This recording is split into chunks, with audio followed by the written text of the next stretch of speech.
আমি ইসলামী বিশ্ববিদ্যালয় কুষ্টিয়ায় থাকার কারণে, দুটো কারণে, কখনো মাহফিল করতে, কখনো পরিদর্শন করতে বিভিন্ন আলিয়া মাদ্রাসায় গিয়েছি। আলিয়া মাদ্রাসায় যাওয়ার পরে আমার ভিতরে এমন একটা ব্যথা জাগছে যে পরবর্তী প্রায় গত 2-3 বছর আমি কোনো মাদ্রাসায় যাইনি।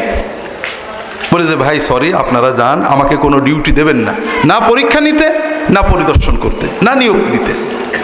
সেটা হলো আলিয়া মাদ্রাসার রেজাল্ট ভালো, পরীক্ষা পড়া ভালো। একটা জায়গায় আমি খুবই কষ্ট পেয়েছি। সেই কষ্টটা হলো আমাদের ছেলেরা মেয়েরা ঠিক ওই নিয়েতে পড়ে যে নিয়েতে স্কুল কলেজের ছেলে মেয়েরা পড়ে। স্কুল কলেজের ছেলে মেয়েরা কি উদ্দেশ্যে পড়ালেখা করে? একটা ভালো রেজাল্ট, একটা ভালো জব, চাকরি। আমাদের মাদ্রাসার ছেলে মেয়েরাও এই একই নিয়েতে পড়ে, একটা ভালো রেজাল্ট, একটা ভালো চাকরি। এখন কথা হলো, স্কুল কলেজের ছেলে মেয়েদের কোনো দোষ নেই, ওরা যেটা পড়ে ওটা দিয়ে এছাড়া আর কিছু পাওয়া যায় না। কথা কি বুঝতে পারছেন? কিন্তু আমরা যেটা পড়ি এটা দেশে অনেক বড় কিছু পাওয়া যেত। দ্বীনের এলেম হলো দুনিয়ায় অমর হওয়ার পথ, আখেরাতের বাদশা হওয়ার পথ। দুর্ভাগ্য আমাদের ছেলেরা শুধু দুনিয়ার ডিসিদের দেখে, আমি কি করে ডিসি হব, আমি কি করে এসপি হব, আমি ম্যাজিস্ট্রেট হব, আমি একটা বিসিএস চাকরি করব, এটাই ওদের কাছে বড় গোল।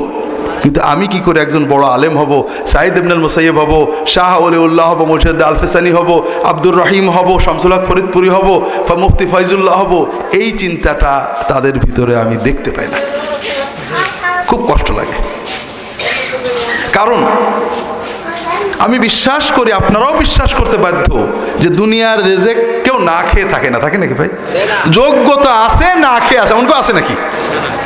কিন্তু আমার টার্গেট, তালেবে এলেমের টার্গেট তো এইটা হতে পারে না। এইটা হলে কি লস আর আল্লাহমুখী হলে কি লাভ, এটা আমি অল্প একটু বলবো। যখন তালেবে এলেমরা দুনিয়ার জন্য পড়ে, তখন প্রথম যেটা হয়, রাসূলুল্লাহ সাল্লাল্লাহু আলাইহি ওয়াসাল্লাম আমাদের ভয় দেখিয়েছেন যে এলেম দিয়ে আল্লাহ পাওয়া যায়, যে এলেম দিয়ে আল্লাহর ওলি হওয়া যায়, যে এলেম দিয়ে নবীর ওয়ারেস হওয়া যায়, সেই এলেম যদি কেউ শুধু দুনিয়ার জন্য শেখে, সে জান্নাতের খুশবুও পাবে না। বড় ভয়ঙ্কর কথা। 2 নম্বর কথা, আমি যখন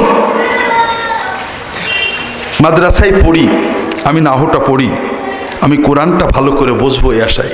আমি যা পড়ি আমি একটু ভালো আলেম হব, নবীর হাদিসটা ভালো করে পড়ব। যখন কেউ আল্লাহর দ্বীনের এলেম তলবের জন্য পড়ে, ওর প্রতিটি কাজ, ওর মাদ্রাসায় হেঁটে যাওয়া, ওর ঘরে সুইচ টেপা, লাইট জ্বালানো, ওর মাথার প্রতি ফোঁটা ঘাম, ওর গায়ের জামা কাচা, ওর যত কর্ম করে, ওর হাঁটা চলা ঘুমানো, প্রতিটি কর্ম ওর এবং ওর বাবা মায়ের আমলনামায় নেকি হিসেবে জমা হয়ে যায়।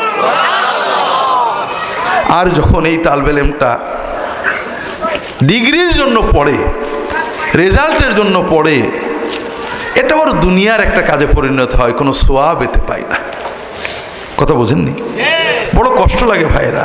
আরো সমস্যা আছে। যখন ছেলেরা ডিগ্রির জন্য, চাকরির জন্য পড়ে, আমি আপনাদের বলি, তালেবে ইলমদেরও বলি, একটা ভয়ঙ্কর ক্ষতি হয়। আল্লাহর ওহীর এলেমের প্রতি ঘৃণা আসে। কেমন? যখন স্যার আরবি পড়ায়, কোরআন পড়ায়, তাজবিদ পড়ায়, স্যার এগুলো পরীক্ষা এত লাগবে না, এগুলো পড়ায়েন না, ওইটা পড়ান, এরকম আছে নাকি? হুজুর আপনাদের মাদ্রাসায় আছে? আমার বিশ্ববিদ্যালয়ে আছে। স্যার উলুমুল কোরআন তো বিসিএসে লাগে না, স্যার এই যে উলুমুল হাদিস এটা সহজ করে দেন, আমরা কোনো রকম পাশ করে যাই। কথা বোঝেন না? এটা কি? এটা হলো আল্লাহর কোরআন, নবীর সুন্নাতের এলেমের প্রতি ঘৃণা। আল্লাহ সব বরকত তুলে নেন। আমাদের ফিকহ বিভাগ, আমি ফিকহ বিভাগটা প্রতিষ্ঠা করছিলাম বিশ্ববিদ্যালয়ে। একবার রাজশাহী বিশ্ববিদ্যালয়ের একজন প্রফেসর, লয়ের, উনি আসছেন, কথা বলছি আমরা। উনি বলছেন যে লয়ের ছেলেরা বরং ফিকহার ছেলেদের চেয়ে অনেক চটপট, অনেক ভালো। আমি বললাম এটা তো হবে। লয়ের ছেলেরা কোরআন সুন্নাহকে ঘৃণা করে না, ও কোরআন পেলে নিয়ে চুমু খায়, কোরআনের মহব্বত করে। আর ফেকার ছেলেদের যখন অলমুল কোরআন পড়ায় ওরা যে কী বিরক্ত হয়, স্যার এগুলো আমরা যখন বার কাউন্সিল লাইসেন্স নেবে এগুলো কিচ্ছু লাগবে না স্যার, এগুলো একটু অল্প করে আমাদের এই আধুনিক আইন বেশি করে পড়ান।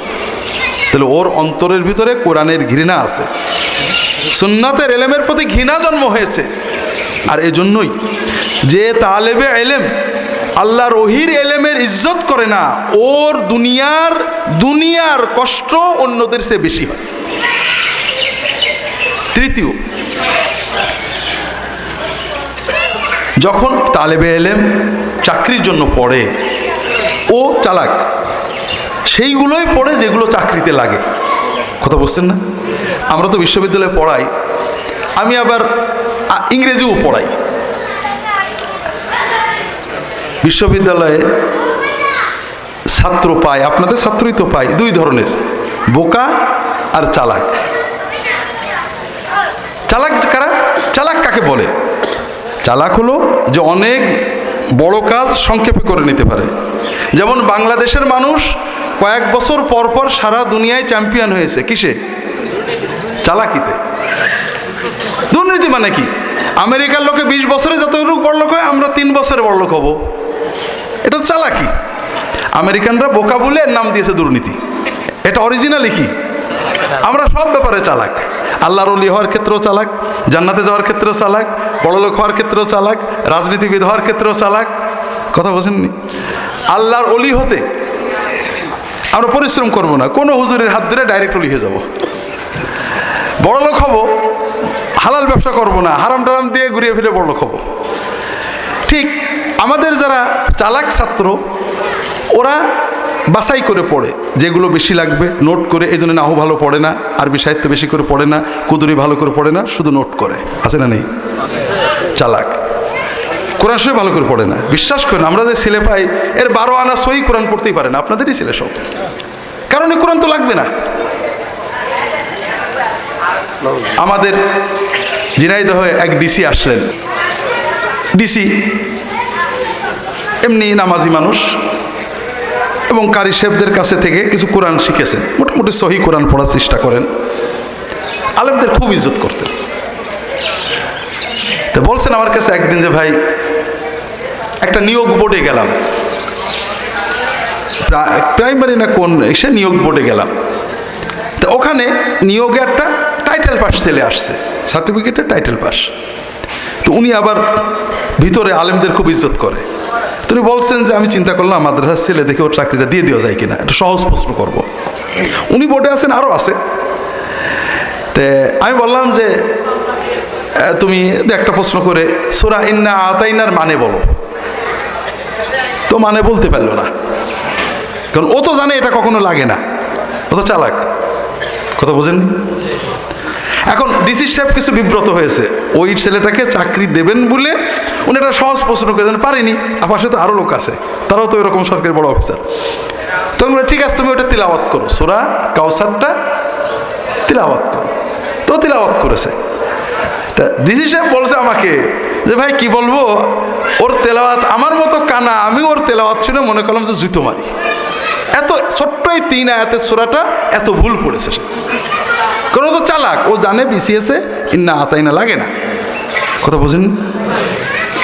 এখন ও ইন্টারভিউ বোর্ড থেকে বেরিয়ে বলবে ডিসি সাহেব ইসলাম বিরোধী, আমাকে ফেল করানোর জন্য বাজে প্রশ্ন করেছে। কথা বুঝেননি? তাহলে চালাকদের পরিণতি ওই জায়গা। আমরাও চালাক ছেলে পাই, খুব ভালো result, golden A+, double A+, দাখিল আলেমে ইত্যাদি ইত্যাদি। লিখতেও খুব ভালো পারে, নোট টোট করতে পারে, কিন্তু আরবি ভালো বোঝে না। আমাদের বিশ্ববিদ্যালয়ের লেকচার আরবিতে হয়, টুকটাক যা হয়, পরীক্ষার খাতে আরবিতে লিখতে হয়। ওরা চালাক তো, বিভিন্ন আগের ছেলেদের নোট টোট নিয়ে পরীক্ষা দেয়।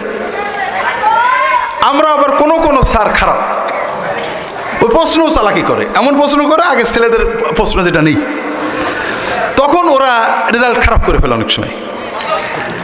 আর এক শ্রেণীর ছাত্র বোকা, ওরা বোকার মতো নাহু পড়েছে, সরফ পড়েছে, কুদুরি পড়েছে, হাসিয়া পড়েছে, সরবেকায়া পড়েছে, রেজাল্ট কারোর ভালো কারোর মিডিয়াম, কিন্তু খুব ভালো আরবিটার পারে। যখন আমাদের ওখানে যায় ওরা খুব খুশি হয়, স্যার খুব মজা লাগছে। কথা বুঝতে পারছেন না? তো এখন এই চালাকির কারণে ও দুনিয়ায় ক্ষতিগ্রস্ত হয়, আখেরাতেও কি হলো? ক্ষতিগ্রস্ত। কিন্তু ও যদি আল্লাহর জন্য পড়তো তাহলে কি হতো? আপনাদের বলি, যে কথা বলছি, আমি ইংরেজি পড়াই, আমি ছেলেদের, আমি আরবিও পড়াতাম, নাহু পড়াই ওদের। আমি ছেলেদের বলি যে দেখো, আমি তোমাদের সাথে একমত, আরবি দুনিয়াতে কোনো কাজে লাগবে না, এটা তোমরা পড়ো না, এতে সমস্যা নেই, কিন্তু ইংরেজি তো দুনিয়াতে কাজে লাগবে, তো ইংরেজি পারো না কেন? বিশ্বাস করেন যে ছেলেগুলো বোকা, বোকা কারা? হ্যাঁ, যারা বোকা, হুজুর, দাড়ি লম্বা, জুব্বা লম্বা, এরা আরবিতেও যেমন ভালো করে, হাদিসেও যেমন ভালো করে, ইংরেজিতেও ঠিক তেমনই ভালো করে। আর যারা চালাক তারা বিশ্বাস করেন শুধু হাদিস, কোরআন, আরবিতেই খারাপ করে না, ইংরেজিতেও খারাপ করে, কারণ আল্লাহ বরকত সলভ করে নিয়েছেন। তো এই জন্য আমার অনুরোধ হলো, বাবারা শোনো, আল্লাহর জন্য পড়ো, আল্লাহ তোমার নবীর ওয়ারেস হোক, এর চেয়ে বড় ইজ্জত আর নেই। দুর্ভাগ্য হলো যে আমরা বর্তমানে দিনের যত ধারার দাওয়াত আছে, এলেমের ইজ্জত বুঝি না। আমরা পীর মাশায়েখরা ওলি আল্লাহদের ইজ্জত বলি। ওলি আল্লাহ হইতে আলেম হইতে হয় নাকি? কত কারামতি বলি, তাই তো ওলি আল্লাহ হইতে হবে। ওলি আল্লাহ হওয়ার জন্য তো আলেম হওয়া শর্ত না। কেউ যারা রাজনীতি করেন তারা রাজনীতির ফজিলত বলেন, রাজনীতি করতে তো আলেম হওয়া জরুরি না। যারা দাওয়াত দেন, দাওয়াতের ফজিলত বলেন, দাওয়াতের ফজিলত, দাওয়াত দিতে তো এলেম লাগে না। এলেমের যে আরেকটা ফজিলত আছে, এলেমের যে একটা মর্যাদা আছে, যেটা কেউ পেতে পারে না আলেম ছাড়া, এই কথাটা আজকাল আমরা বলছি না।